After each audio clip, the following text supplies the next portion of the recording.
part of servicing the Variator is giving it a fresh grease.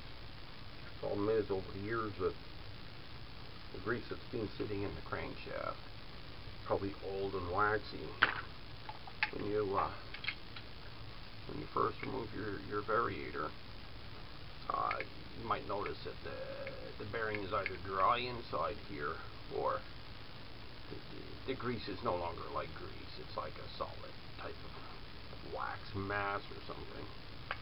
So what you would need to do is, while you have that grease nipple off, you take a nice piece of stiff wire, dig around in here, and try to get as much of that waxy oil stuff, grease stuff out of there. There's a little bleed hole about halfway down. It's just behind the little ridge for the true arc, and that is the grease hole for that bearing. So if that's all filled with wax, then when you try to re-grease everything later on, the grease just won't reach the bearing, and the bearing will start to fail, and you start ending up with a wobbly Variator. So you want to dig that out, and then once you've dug it out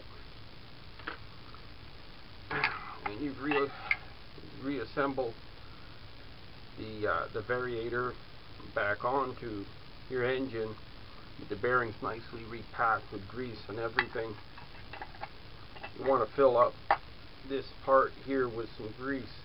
The easiest way to do that without going out and buying a fancy grease gun is use a syringe. You can get those at the drugstore, pharmacy, what you want to call it. It's a medication syringe. You use it when your baby's sick to squirt the baby medicine in your mouth or whatever. But this works really good. You can load her up with grease, and the end fits right in there, and you can just squeeze a bunch of grease in there until you feel some resistance, and then you know that this little reservoir in here is packed full. And these things are very, very inexpensive at the store, and they work good here. They work good on the pedal shaft. They work good if you're re-greasing your forks as well.